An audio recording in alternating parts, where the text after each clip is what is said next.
Okay. Be aggressive, be already assertive, brief, concise oratory,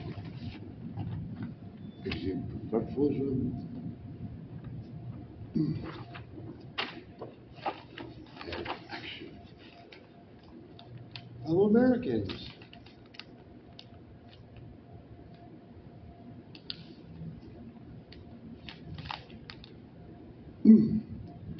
three, two. Fellow Americans, our beloved nation, the great United States of America, is the epicenter of the world. Civilizations, all countries, all nations, look to us first. We all work together for dictation on how our nations should gently lead their country forward, and we are no different. We strive for the better and what's for the best, together. We have been instrumental in sending humanitarian aid to so many countries facing food insecurity.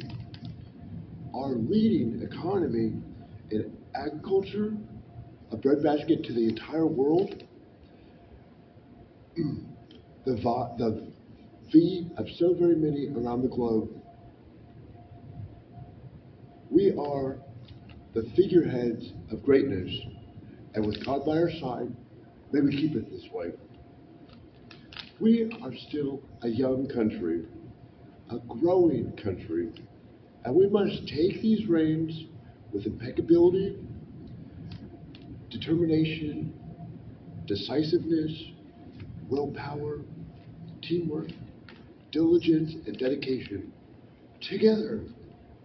As Uncle Joey Joe states, at any given moment, at least one person is looking at you, and this absolutely coalesces with how we are viewed globally.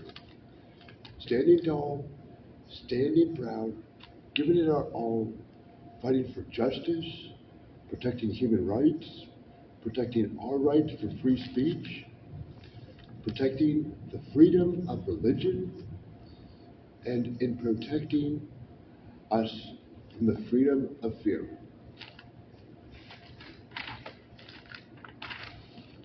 Let's bring pride back to the United States of America. Let's make America better again, together. There are crucial executive orders as our Commander-in-Chief that would not have to be deliberated within our congressional process. Crucial implementations that are not only pressing, but are desperate necessities. Ultimately, and of course, there are implementations that would not be in full cadence and confined within legal college, initially as protocol, but most definitively, some issues are too important in stalling with debates and delayed rehashing. Some legislation too vital and pivotal to accept exasperative deliberation. Key areas of focus, while largely our American consensus being border security, our debt deficit, and in ending forever wars. There's much to do, and there's always something new. Policies in standing with, building, implementing, and addressing equality on all levels and in maintaining women's rights. In her right for an abortion, equality in the workplace, equality for the one who you love, working with our world leaders to create policies best for us as the United States of America, but also for what's best for the world globally. Some of the most consequential legislation that will be immediate focuses of mine would be within our registry, implementing at least a graveyard crew 24/7 of approximately 7 per state, and stricter measures and enforcement. We need dedicated heroes wanting to help and change. Then there's police reform. hiring therapists, psychiatrists per precinct, with client-doctor confidentiality, having a non-biased, a non-mandated reporter. This will keep our officers on the force, instilling reprimanding and retraining, not removing. Criminal reform, mandating job training, potential hiring process mitigation after release, getting our citizens working again. CDL training within the prisons, technical training within our jails. These would be good paid, decent jobs that are in high demand, but require training. Jobs like electrical, plumbing, automotive. There's job security. On the job, retraining, not firing. This is what we need. After 3 strikes, after being reprimanded, unless these offenses are criminal, should we not be allowed to keep our positions? If someone is going through emotional turmoil, if someone is pregnant, or someone just got divorced, should we not be offered allotment with 1 to 2 days per month scheduled mental health therapy, easy or shift change or schedule change? We need managers who hire but do not fire.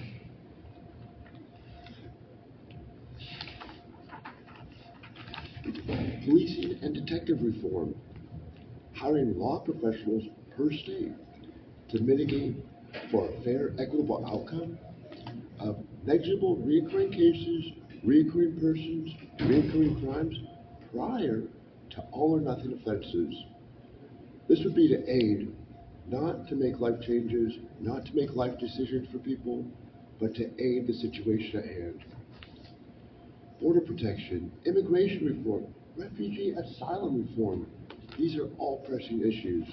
Processing migrants, implementing strict background checks, systemizing into our United States Census these migrants, giving them a warning, then charging these offenses. It's as easy as that. It is mandatory to have a green card. It is mandatory to have a passport. And it's mandated to have this process done prior.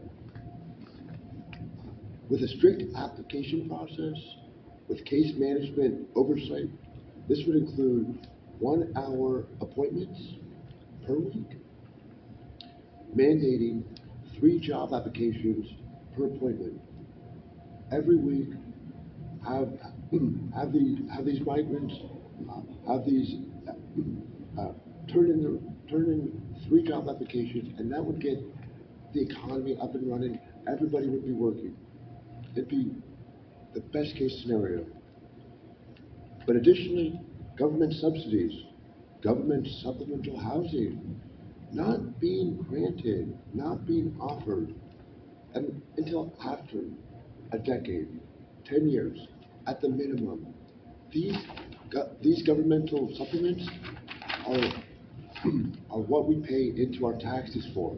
It is Social Security. These supplements are part of United States of Americans' national economy. And homelessness initiatives. We need public loos in every city. We need public electrical outlets in every city. And we need places like labor-ready locales that we could work at for at least $20 a day in every city. Whereas loitering is illegal, businesses bar our public from their lavatories without spending money. If you don't spend any money, you can't use the bathroom. Ridiculous. Finding 3 pennies is all that's promised in walking any city streets for 24 hours. There's corporate credited reform, mandating banks have a risk assessor, a payment deliberator, an accountant. This would mean our banks would work for our clientele and working for our fellow Americans. when it comes to building good credit and diffusing exclusions and reversing foreclosures and stopping bankruptcies, judicial reform, building and implementing a judicial oversight infrastructure. This will decur discrepancies, reverse credible unjust lawsuits, it'll stop one-sided judgments, or make our Supreme Court a little more accessible for our public. And lastly, filibuster reform, eliminating motions bringing bills to the Senate, eliminating filibustering amendments, eliminating the no-effort filibuster. This will give each one of our senators a voice, but not a veto. We need a win. We need a hero. We need someone who listens to our fellow Americans, each and every one of us. We need change, and change for the better. We need a powerful leader who will take the reins with intrepid resolve and lead our nation with determination for the better. Times are changing, with global insecurities throughout certain countries, uncertainties within our United States of America, anxieties and inflation, climate change, societal disparages. We need a leader who speaks for all of us, and I will. The values of teamwork, dedication, compassion, adaptability, respect, integrity, and maintaining as much transparency as possible. We all must be proactive, not just reactive. These tools are instrumental professional guidelines that I most definitively live by, and I do stress. While on the job, in keeping, growing, and maintaining your position, and in exuding professional excellence, these 7 rules are critical. No cursing, no swearing. 2, be on time, hopefully an hour early. 3, 4, 5, no sexual harassment, sexual innuendos, or sexual. 6, no giving free rides. And 7, no doing drugs. These are keys that I live by on a daily basis, but definitely mandatory in every job position. These are driving forces towards professionalism on all levels.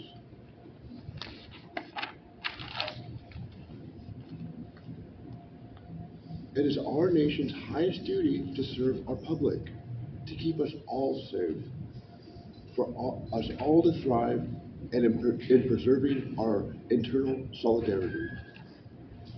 To be a catalyst for change, it must start with me, and driving for economy, political, and societal change, it begins with business, with civic engagement, and with public management.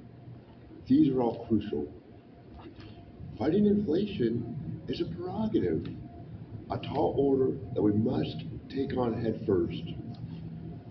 It includes driving a steadfast change in permaculture development, giving our citizens incentives in seeking livings in farm work, implementations of ocean desalination, building hydroelectric dams, planting arid-tolerant plants to conserve water, investing in inclusive water reclamation, including adding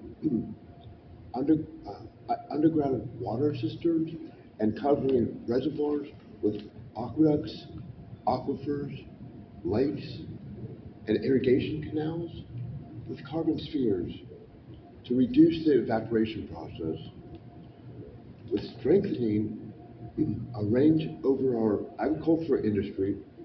Our supply and output would increase, which would put an ease on costs at the grocery store.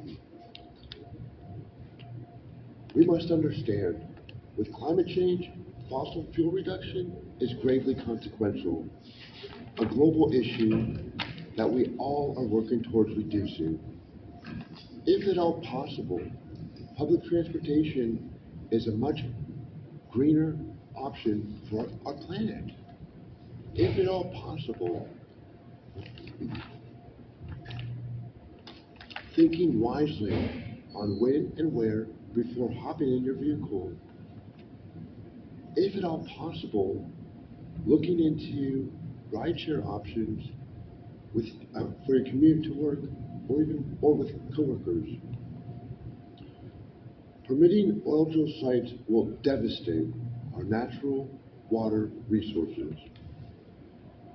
But with already vast amounts of oil in California, Texas, Louisiana, the upper Midwest, along with sites across our nation, gasoline is not in shortage, but we must take necessary steps to a cleaner, greener world. Our most marginalized communities face the biggest disparities in our society. We question why our statistics is only rising. Our children, our families, our fellow Americans in complete devastation. Why American families are faced with desperate situations. We, as one of the leading nations of the entire world, still do not have a handle on these basic principles. Is it the lack of readily available jobs? Is it despondency? Is it bad parenting, lack of parenting, or simply the lack of resources?